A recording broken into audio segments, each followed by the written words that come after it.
After creation, Adam and Eve lived in the beautiful garden God created. It was called the Garden of Eden. Adam and Eve were free to enjoy it and do as they pleased.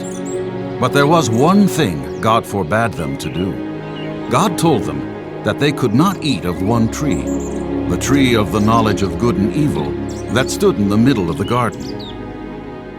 One day, while Eve was strolling through the garden, she met a serpent who was actually the devil in disguise. The serpent said to Eve, "Did God tell you that you could eat from any of the trees?" "All except one. We cannot eat from the tree in the middle, not even touch it.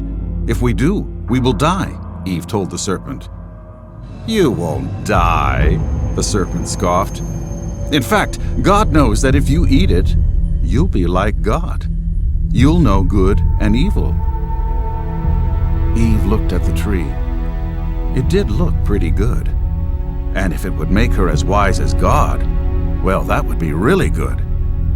At that moment, Eve made a very foolish mistake. She ate some of the fruit, exactly what the devil wanted. Then she saw Adam and handed him some of the fruit. Even though Adam knew they were not supposed to eat the fruit from that tree or even touch it, he took a bite. Adam and Eve broke the only rule God gave them. The devil's lie deceived them, and his plan worked. At that moment, Adam and Eve's eyes opened to a whole new reality. They saw that they were naked, and suddenly understood the difference between good and evil. They were so ashamed. They tried to cover their naked bodies with leaves, and decided to hide from God.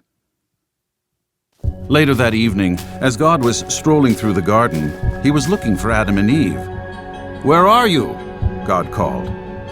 Naked and afraid, Adam and Eve were hiding from God. God knew that they had sinned.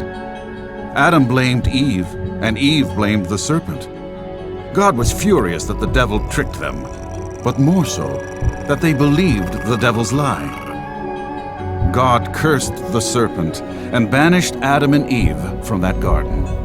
He put angels with flaming swords at the entrance and told Adam and Eve that they will not live forever, but one day die. Their lives would be filled with hardship and misery. This was the consequence of their disobedience. Because Adam and Eve sinned, the world would never be the same. Their disobedience would cause every person in the whole world to be born into sin. In the future, though, God would send his own Son, in the form of a human, to redeem and take away the sin of the world and offer eternal life to anyone who believes in him.